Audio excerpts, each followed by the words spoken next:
Stimuler vos neurones, cultiver votre curiosité, réfléchir sur le monde, c'est ce que propose l'Université de Lausanne.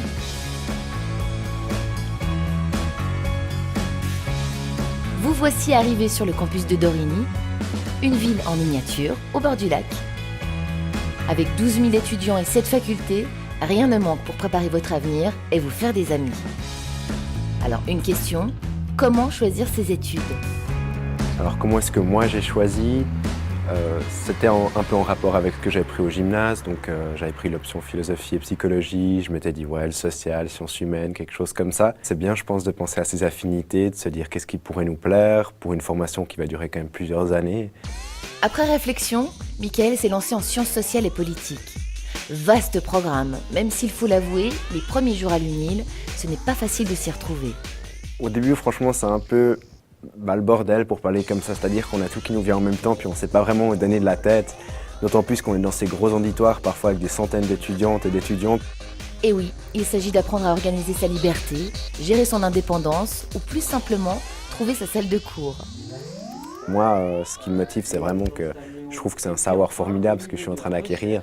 Puis ça permet d'avoir complètement une autre vision sur le monde, puis de me dire « Ok, cool, maintenant ce matin, tu vas comprendre ce que ça veut dire, tu vas reprendre la problématique que tu as laissée la semaine passée, puis ah tiens, le prof il avait dit ça, je me demande là où il veut en venir. » Puis surtout d'en discuter avec ses potes aussi, c'est un petit peu un savoir comme ça qu'il faut cultiver, pas seulement dans le cadre du cours, mais aussi à côté.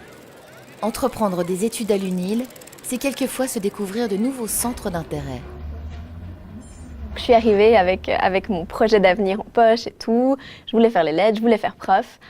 Et puis là, pouf, la section d'anglais, j'ai un peu découvert ce que c'était. Il y avait une super bonne ambiance et tout. On a commencé à faire ses projets théâtre.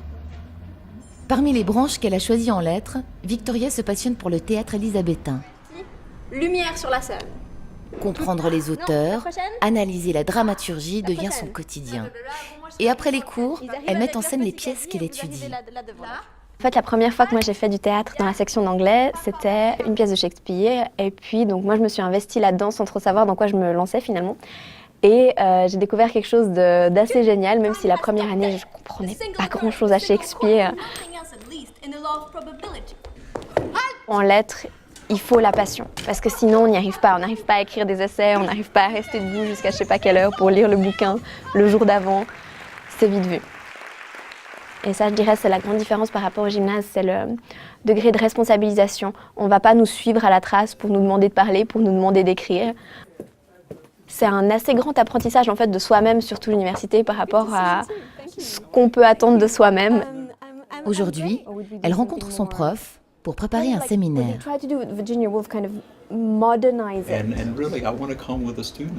Donc à l'université, il y a d'abord 3 années de bachelor où on va découvrir la matière qu'on a choisie, où ce sera les bases vraiment pour une recherche qui vient après, qui est 2 années de master.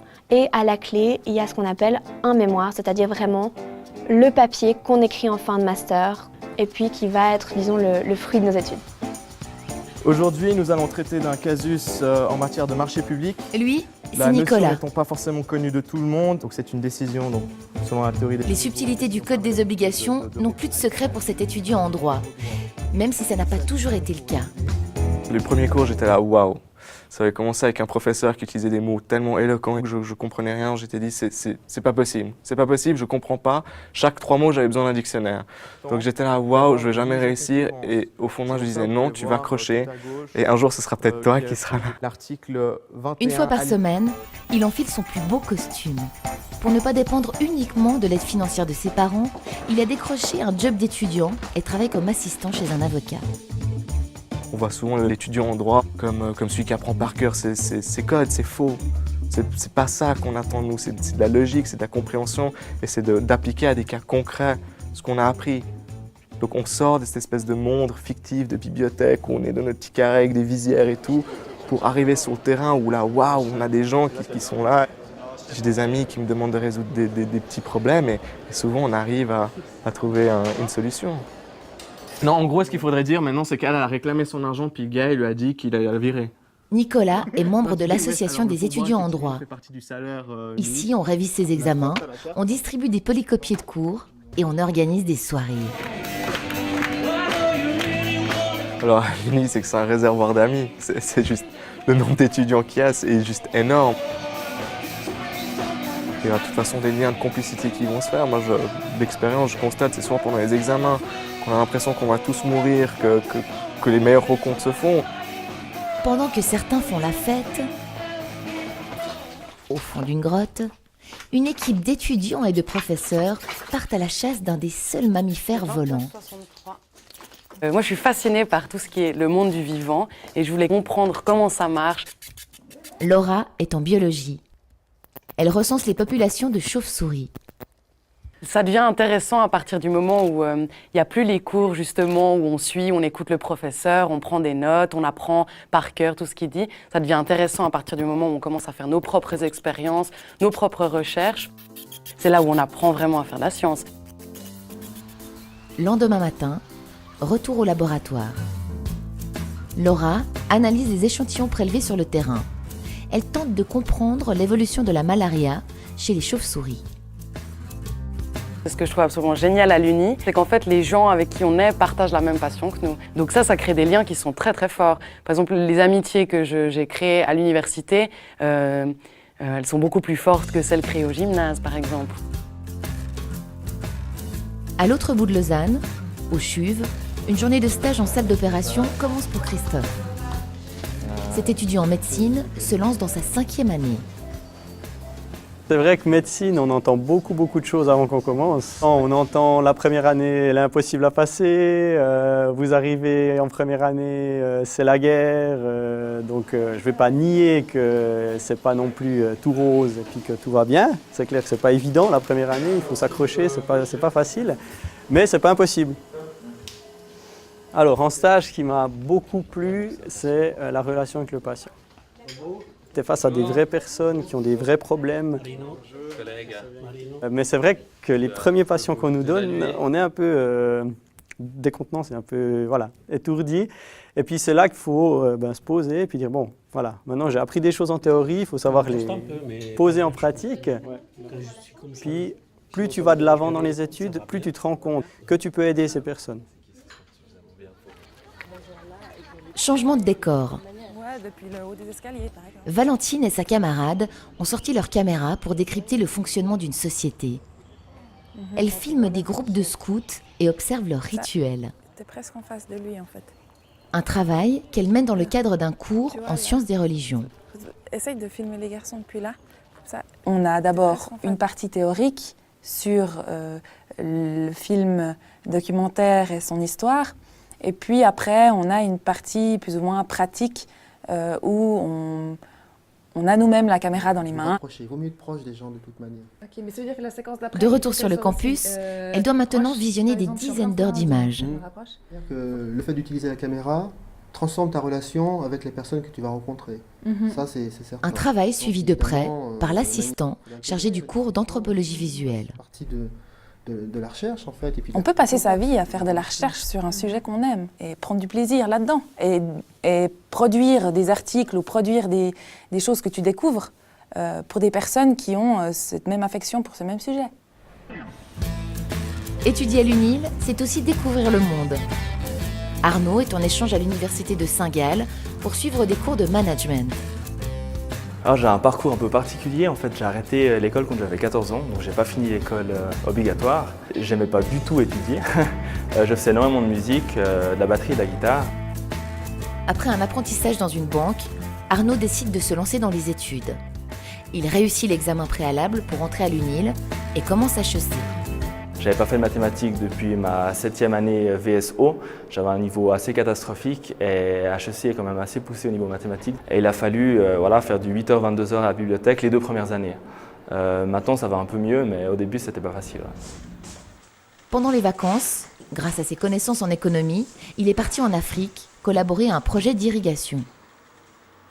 Ce qui m'a motivé à aller au Niger, c'est notamment de pouvoir créer un projet non pas dans un environnement stable et sécurisé comme en Suisse, mais dans un environnement assez dangereux vu qu'il y avait Al-Qaïda sur place.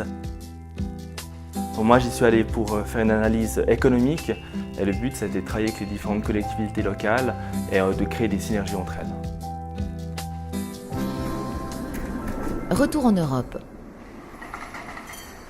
Pendant sa formation à l'UNIL, Nadia profite du programme Mobilité. Elle s'est inscrite pour 1 année dans une université de Berlin. Berlin, c'est une ville qui bouge beaucoup, qui s'arrête jamais, il y a énormément de choses à faire. Ce que je trouve intéressant, c'est qu'à l'étranger, on va trouver d'autres cours, d'autres manières d'enseigner. Donc je fais autant de la science politique qu'un peu d'histoire. Et puis voilà, après c'est une expérience de vie assez incroyable pour 1 année ou peut-être même plus, qui sait, je sais pas, peut-être que je rentre pas.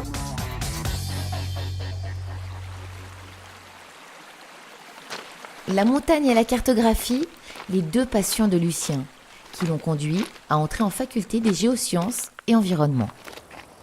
J'ai toujours eu pas mal de difficultés à l'école obligatoire.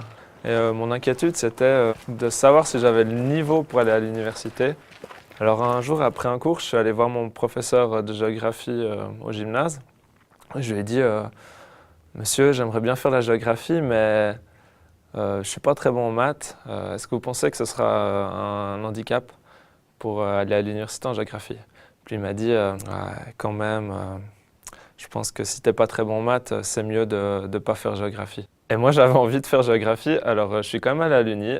Et puis finalement, malgré les maths, j'ai quand même passé ma première année. J'ai bien fait de ne pas écouter mon prof sur ce coup-là.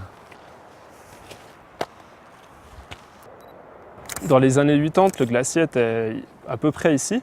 Et maintenant, on voit comme il a reculé de manière relativement considérable. Le terrain en géosciences ou en géographie, c'est particulièrement important.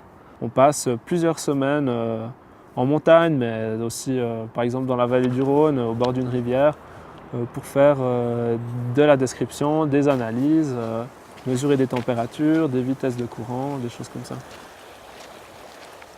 Quand certains font des relevés sur les glaciers alpins, d'autres, comme Laura, préfèrent profiter des pentes enneigées pour faire du sport. Je me suis financé les études à travers le sport, en fait. Je fais beaucoup de ski de freeride. Ça m'a fait comme une vie en parallèle à côté de l'Uni, en fait. Et quand elle ne fait pas de la compétition, c'est dans les livres de psychologie qu'elle se plonge. Quand je discute avec les gens et je dis que je fais la psychologie, le premier truc qu'ils pensent, c'est Freud et la psychanalyse. Et en fait, ça n'a pas grand-chose à voir avec les études en psychologie à l'Uni. Une grande partie, c'est très scientifique. On apprend beaucoup comment ça marche notre cerveau, la perception et tout. Grâce à ses connaissances, elle a entrepris une recherche sur les méthodes d'évaluation en psychiatrie de l'enfance. C'était très intéressant parce que j'ai pu d'un côté vraiment travailler avec ces enfants et de l'autre côté, c'était très intéressant au niveau théorique et au niveau des méthodes en fait. Ici, on utilise d'autres méthodes pour mener l'enquête. Nous sommes sur une scène de crime reconstituée pour les examens en police scientifique. Alors au jeune qui va faire de la police scientifique parce qu'il adore les experts, Manhattan ou Las Vegas, je lui dirais je suis pas sûre que c'est fait pour toi. Non, j'entends, c'est que c'est tout magnifique dans leur série. Les demoiselles en talons hauts qui trouvent la douille cachée derrière le pot de fleurs alors que l'appartement est magnifiquement propre. J'entends, ça se passe pas comme ça. Il y a des scènes de crime qui se retrouvent dans des poubelles où on est en combinaison blanche infâme, il faut aller. Il y a des odeurs désagréables, on va chercher peut-être pendant des heures quelque chose qu'on ne va pas trouver. Donc c'est moins glorieux que ce qu'il y a à la télé. Ouais, ça vient gentiment. Et pour réussir cette formation très exigeante, il faut avant tout être un expert en maths, physique et chimie. Donc finalement, on est formé à réfléchir constamment.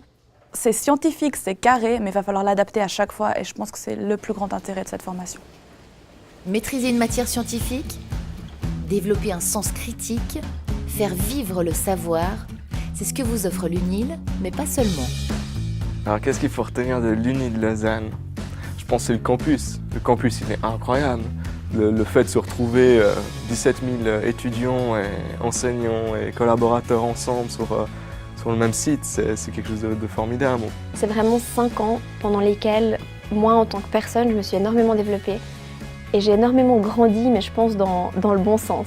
Disons, si on veut les utiliser, on a les bons outils pour pouvoir devenir quelque chose qu'on a vraiment envie de devenir. Voilà, c'était un petit aperçu des études à l'UNIL. Si vous voulez en savoir plus, retrouvez des témoignages d'étudiants, partagez des infos, Rendez-vous sur www.unil.ch/soc.